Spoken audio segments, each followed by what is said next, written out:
que aprendeu a ser e aquela que não consegue. Os dias passaram na Sociedade das Almas sem cerimônia. Para Ichigo, eles não passaram. Eles se encaixaram. O corpo de Rukia movia-se com naturalidade sob sua vontade. A Zanpakuto respondia sem hesitar.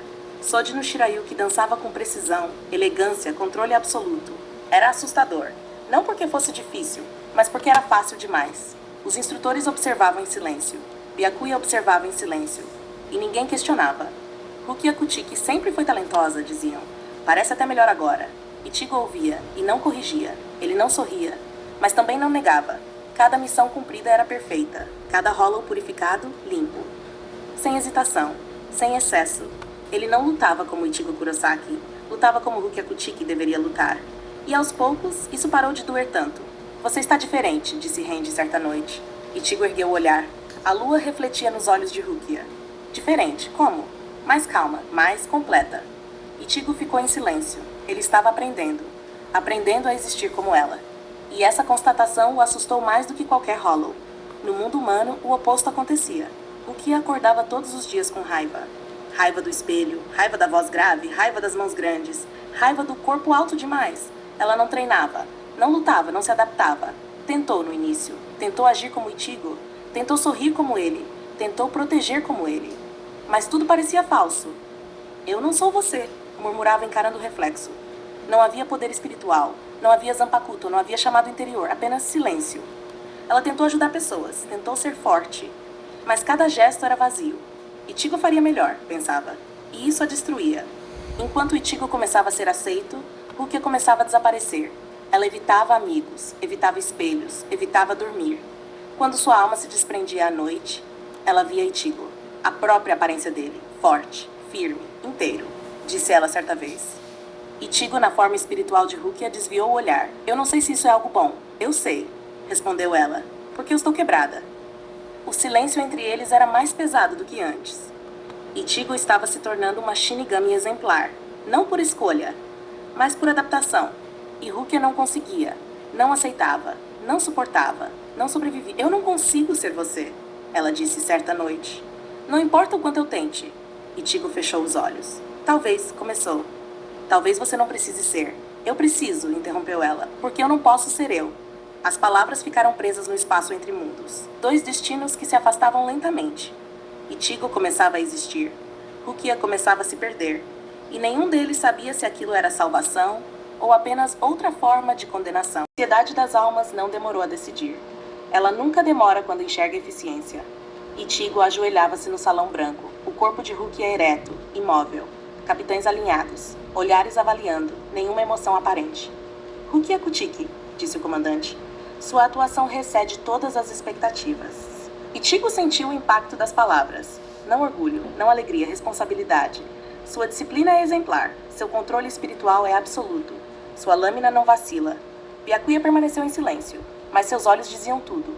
A honra do clã Kuchiki estava intacta. Talvez elevada. A partir de hoje, continuou o comandante, você será designada para missões de maior risco. Ichigo inclinou a cabeça. Entendido. A palavra saiu natural demais. E naquele instante, algo dentro dele cedeu. Ele não estava mais apenas fingindo. Ele estava sendo. Missões se sucederam. Hollows caíram. Almas foram guiadas. Ichigo não errava. E quando errava, corrigia antes que alguém percebesse. Ela está diferente. Mais madura. Mais fria. Ele ouvia tudo e aceitava. À noite, ao materializar a própria alma, via Rukia olhando de volta. Não como lembrança, mas como identidade. Talvez, pensou. Talvez eu possa viver assim. No mundo humano, Rukia não conseguia nem respirar direito. O corpo de Ichigo era grande demais para sua mente. Forte demais para sua fragilidade interna. Ela evitava espelhos, mas eles a encontravam. Vidros, janelas, sombras. Eu odeio isso, sussurrou. Tentou proteger alguém numa noite. Um hollow apareceu. Ela tentou lutar. Nada. A pessoa quase morreu. E só foi salva porque outro Shinigami apareceu. A Kurosaki Ichigo? Perguntou ele, confuso. Rukia não respondeu. Fugiu. Correu até cair. Ajoelhou-se no asfalto molhado, mãos tremendo. Eu sou inútil, chorou. Eu sou um erro andando. Amigos começaram a perceber. Orihime olhava preocupada.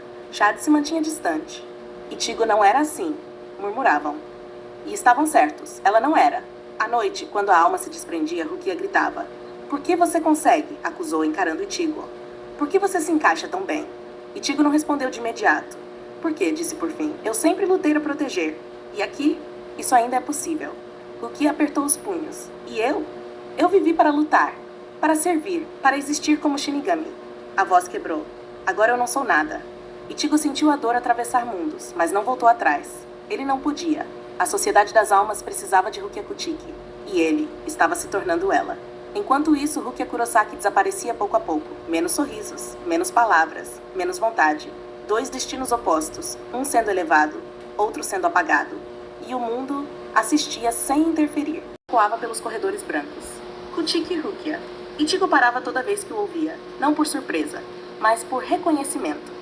Ele atendia, respondia, executava, como se aquele nome sempre tivesse sido seu. O clã Kuchiki o observava com atenção silenciosa. Servos se curvavam mais fundo, anciões cochichavam. Ela mudou. Está digna do sangue que carrega. Byakuya caminhava ao lado dele certa manhã. Você compreende agora o peso do nome Kuchiki, disse. Ichigo inclinou a cabeça. Sim, e percebeu com um frio no estômago que não estava mentindo. Ele não sentia mais repulsa ao ser chamado de Rukia. Sentia função, sentia lugar. A Zanpakuto era a extensão natural de seus pensamentos. O gelo obedecia como respiração. Ele não buscava mais força bruta. Buscava precisão. E encontrava. Você é diferente da garota que voltou da Terra, disse Renji. Ichigo não respondeu, porque a garota não existia mais. No mundo humano, o nome era uma prisão. Ichigo. Rukia se encolhia toda vez que o ouvia. A voz de Orihime chamando. O tom sério de Chad. Ichigo, você precisa comer. Ichigo, você está pálido. Ela odiava aquele nome. Parem de me chamar assim, murmurou uma vez. O quê? Orihime arregalou os olhos. Rukia se levantou bruscamente. Eu não sou ele. O silêncio foi imediato. Ela saiu antes que alguém perguntasse mais. O espelho do banheiro refletiu o rosto de Ichigo Kurosaki. Mas os olhos não pertenciam àquele corpo. Eu não sou você, sussurrou, socando o vidro. Cortes, sangue, nenhuma dor espiritual, apenas humana. À noite, a conexão entre eles falhou pela primeira vez. Ichigo tentou materializar a alma. Nada. Rukia tentou gritar. Nada. O vínculo que os unia enfraquecia. Quando finalmente se encontraram no espaço espiritual, foi instável. As formas tremiam. As vozes ecoavam quebradas. Você está se afastando, acusou Rukia. Ichigo a encarou. Talvez seja necessário. As palavras foram como lâminas. Para quem? Gritou ela. Para você continuar sendo eu? Ichigo fechou os olhos. Para sobrevivermos. Rukia riu, mas era um riso vazio. Você está sobrevivendo. Eu estou morrendo. O espaço entre eles se rasgou. A conexão se partiu antes que ele respondesse. Naquela noite, Ichigo dormiu sem culpa. E isso o aterrorizou.